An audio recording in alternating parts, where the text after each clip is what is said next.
Welcome to Suite 105. I'm Melissa Krikorian. We all sort of understand that our emotions affect our body. When we get embarrassed, we blush. An emotional state causes physiological responses. Dr. Elmer Green, who was a physicist, early developer of biofeedback, and a neuroscience researcher at the Mayo Clinic, said every change in the physiological state is accompanied by an appropriate change in the mental or emotional state, conscious or unconscious.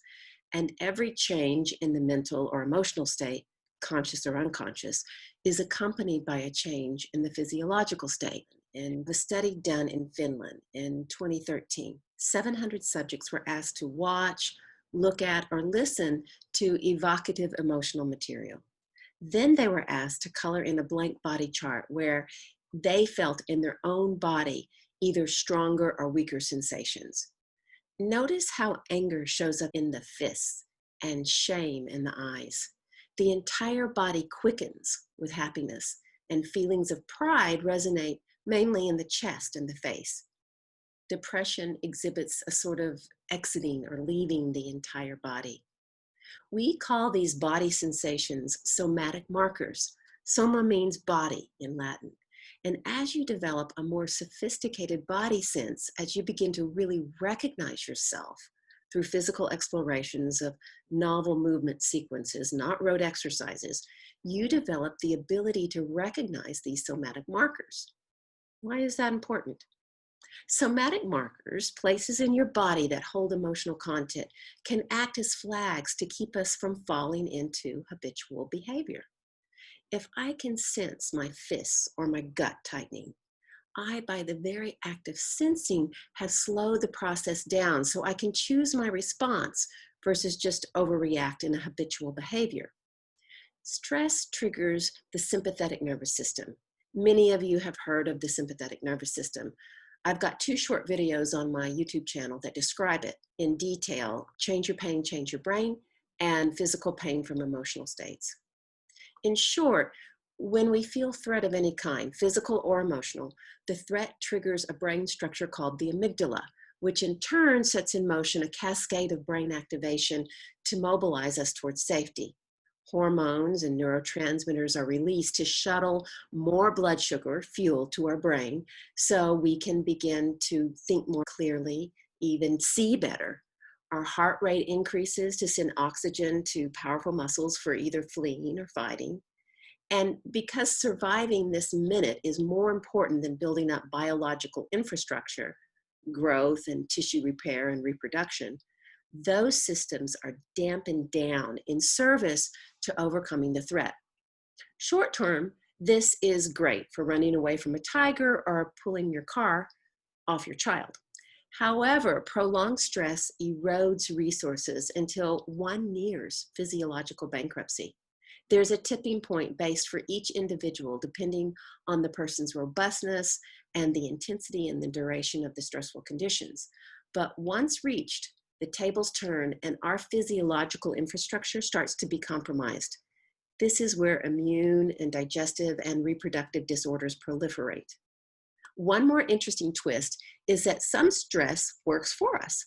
This is called an inverted U concept, and I read about it in Robert Sapolsky's book, Behave, a book about human behavior and the neuroscience behind it. The absence of stress can be quite boring. A study done at Harvard showed that students over-challenged dropped out, but students under-challenged dropped out too. Stress that is somewhat controllable, like a roller coaster ride, can be invigorating, the chase. In fact, in these circumstances, stress hormones, called glucocorticoids, enhance dopamine release. Dopamine is the feel-good neurotransmitter you experience when you win a bet or eat ice cream, make love, or take heroin. But severe and prolonged stress puts us to the right of the inverted U, not only causing systemic breakdown, autoimmune system disorders, diabetes, cardiovascular disease, just to name a few, it also alters our cognition, how we think and behave. With a flood of stress hormones, the part of your brain called the medial prefrontal cortex becomes sensitized to angry faces. Maybe you can ignore that last comment. It also compromises accuracy and decision making. Pre-existing biases and fears are more easily accessed, and the memory of them more deeply ingrained with the recruited help of a brain structure called the hippocampus, which is responsible for memory and learning. We learn and remember the bad thing better. Stress hamstrings the master executor of your brain called the prefrontal cortex, responsible for critical decision making. That's why we make bad choices in stressful situations. What's the key? Noticing.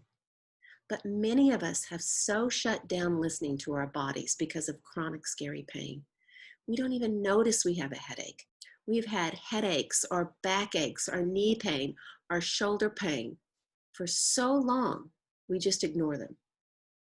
We ignore the pain, or we distract ourselves with meds or beliefs that say no pain, no gain, or some other kind of shutdown. Pain and symptoms are not your enemy. It sometimes feels like they are, but they are signals for change. No signal recognition, no change. Many of us are holding our breath, our shoulders, our hips, our ribs so tightly, and have been doing it for so long, the altered contractions don't even register. Watch my aging, accident, or hereditary video on my YouTube channel to find out how our holding patterns cause symptoms and tissue destruction. When we are able to pause and really sense and feel what we are doing, we are able to redirect, not only physically, but emotionally. Viktor Frankl, a neurologist, psychologist, and Holocaust survivor, said, between the stimulus and response, there is a space. And in that space is our power to choose our response. And in our response lie our growth and freedom. Learning how to pause, really sensing myself. Physically, how I'm using my body, not just how I think I'm using my body. Moshe Feldenkrais said 2/3 of the world's misery comes from people who think they're doing one thing when they're really doing another. And also emotionally, how I respond to my environment, what I consider to be novelly challenging or threatening or actually peaceful. For instance, watching a movie with a beer might be a way to get peaceful. But perhaps after work around sensing yourself, how you feel and act and respond, you realize it's just a way to check out. So you don't have to really be with yourself. You can learn at any age, under any condition, to pause and sense yourself so you can grow, to have more freedom, to choose better connection with yourself and others, and more ease in your movement. I'd appreciate hearing from you. Any comments you have for more information on this subject, or any clarification you might need, or ways that we could connect further to give you these opportunities to feel and grow and get better connected with yourself and move easier. I'll see you next week.